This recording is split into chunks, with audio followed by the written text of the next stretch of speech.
UFC on ABC2 has just wrapped, and there's quite a bit to talk about. We start off with Daniel Rodriguez versus Mike Perry, D-Rod, as he likes to call himself, versus Platinum Mike Perry. Obviously, we've seen Mike Perry quite a bit. He's kind of a bit of a fan favourite, but he's not. He's had some really good results against some really good people. But when you look down his last couple of performances, the red starts to turn up. He's had a lot of fights where he has done quite well and then lost a decision. And it's the difficult one to talk about Mike Perry. There's a lot of controversy that surrounds him. And sometimes you watch him fight and you think, he did all right there. Mike Perry looked pretty good. Whether he wins or whether he loses, sometimes he just looks pretty good. The result be damned. Today, or yesterday, should I say now, against D-Rod, he looked terrible. You know, I mean, Rodriguez is not a world beater by any means. And Mike Perry looked terrible. He got beaten up bad. It was a very, very ugly performance from Mike Perry. And he's got one fight left on his UFC contract. And he tweeted afterwards and sort of said, I don't know who that was. It's just not really like me, blah, blah, blah, blah. I want to fight my last fight on the contract and see what happens. Which is fine, and I don't think anyone should begrudge him that. But a lot of controversy surrounds Mike Perry. And you could put up with that when he was putting in decent performances. But now, that was a really, really bad performance against a very average opponent in Rodriguez. And I say average compared to how the division looks. I'm not saying Rodriguez, a guy who's in the UFC, is average. What I'm saying is, when you look at the landscape of the division, you go in the top 15. Rodriguez is not in the top 15. And obviously neither is Platinum Mike Perry. But a bad performance from Perry. And yeah, I guess he'll fight his last fight on the UFC contract and then he'll be out of there. Interesting result. Then we moved on to Mackenzie Dern versus Nina Nunes, as she's now changed her name. Obviously, before Nina Ansaroff, the girlfriend of Amanda Nunes, might be wife of Amanda Nunes. Either way, that's kind of how we all know who she is, which is rightly or wrongly, but that is how we all know who she is. Versus Mackenzie Dern, who, since training with Jason Parillo, her hands have looked a hell of a lot better. Of course, we know her jiu-jitsu pedigree, world-class jiu-jitsu fighter, black belt, and you saw that on full display in this fight with Nina Nunes. Nunes was ranked 5th when coming into this, and I think Mackenzie Dern was ranked 9th off the top of my head. You'd probably expect to see them to switch positions now. But submission armbar, 4.5 minutes into the first round. Really impressive performance by Mackenzie Dern. She should enter the top 5 or 6 now. But Nina Nunes, there's just levels. And unfortunately, although she's ranked 6th, she doesn't have those levels. But very impressive performance from Mackenzie Dern. After that, we had Julian Marquez versus Sam Alvey. Now, we all remember Julian Marquez because his victory in his last fight was a very impressive fight, a very close fight. But he ended up finishing it. He then had a very weird call out with Miley Cyrus on social media, which she then responded to, and then he messed it up. And the whole world was watching him mess it up. But impressive performance from him. Smiling Sam Alvey has been in the UFC for a long, long time. I don't think he should still be in the UFC.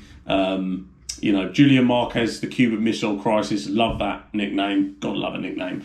But Sam Alvey is not the most robust opponent. So the impressiveness of this result, yes, you can only beat who's in front of you, and he did just that, but it was against Sam Alvey. And as much of a sort of a mini legend that he is, he's just not very good anymore. But yeah, you can only beat who's in front of you, so Julian Marquez, well done. Then we moved on to Arnold Allen versus Sadiq Youssef. This was an extremely good co-main event. Arnold Allen, obviously, I think he's 16-1 now, undefeated in the UFC, and he's on an 8-fight win streak. Really, really, really impressive performance. By our 8-fight win streak in the UFC, I should say. Obviously, not overall. Really, really impressive performance from Arnold Allen. I really, really liked it. I think Sadiq Youssef has got a good story behind him. The way he sort of just bought his mum a house and he's been fighting just for his family and things like that. He's had a few personal things that have gone wrong in his life. But Arnold Allen, Brit, really, really impressive performance. Took the first 2 rounds, 2 knockdowns, one in each round.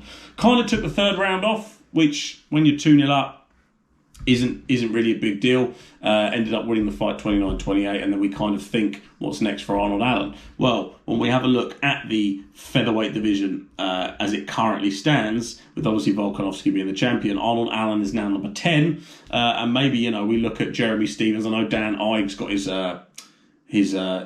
card full, but maybe Josh Emmett or Calvin Kattar, coming off that loss to Max Holloway. So there is some good fights in there for Arnold Allen. And that's obviously what we want to see.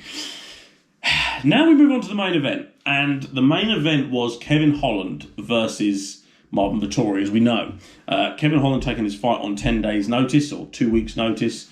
Marvin Vettori was scheduled to fight Darren Till before Darren Till broke his collarbone, and we all know where we ended up. So the fight starts. Anytime this fight was on the feet, Kevin Holland was winning the fight. Anytime it went to the floor, Marvin Vettori just pretty much did what Derek Brunson did, which if I was Marvin Vettori and I watched Kevin Holland's performance 2 weeks ago, I went, well, he's not going to have changed everything, I'll just do that. So I don't begrudge Marvin Vettori for that. He did what he had to do to win. Should he get a title shot off that? Absolutely not. Absolutely not. If that's the case, we give Derek Brunson a title shot. Why would we not? Derek Brunson just beats Kevin Holland, let's give him a title shot. No, that's mental. Well, why are we giving Marvin Vettori one then? We shouldn't. Obviously, we'll see what happens with Whittaker and Gastelum next week, and then the middleweight picture will be a lot more clearer from there. Who do we want to see Marvin Vettori fight next? Well, ideally Darren Till, but it depends how long Darren Till's recovery time is. We don't know any of that yet. Broken collarbone, I'm no doctor. That might take a while for it to repair. Then he has to light training, back into training, etc., etc. Then you've got to book a fight. It'll be 3 months of training before the fight. So that's may or may not happen. Aside from that, Marvin Vettori hasn't really fought that many people inside the top 10. So I think he should fight Derek Brunson. I think that's a pretty good fight. We look at what happens with Whittaker and Gastelum. Maybe he fights Gastelum if Gastelum loses. There is fights out there for Marvin Vettori, but it's not Israel Adesanya. And I take the point that, he went to a decision with Israel Adesanya, but that was a long time ago. We've all slept lots since then. That's gone out of our minds, and Israel Adesanya has gone on to do what he did. What's next for Kevin Holland? He needs to stop taking fights, and I love that about Kevin Holland. It's one of his best qualities is that he's game and he's ready to go, but when they're going your way, that's fine. But when they're not, and it's 2 losses in a row in exactly the same fashion, you've got holes in your game. And you have to protect yourself because other people will see that. So you need to get back in the gym, back on the drawing board, and just learn a little bit of takedown defense. Not everyone you're going to come across is going to try and do that to you. But you still need to go and put the work in and add some more spokes to your wheel, So I hope Kevin Holland takes 6 months off or so, gets back to the gym, back to the drawing board, and then comes back and we'll see him against someone. Who? I don't know. We've got Chris Weidman versus Uriah Hall this weekend. Maybe one of those two. That's a nothing fight, isn't it? Anyway, I digress. Those are my thoughts around UFC on ABC 2. And next week, we've got Whittaker versus Gastelum.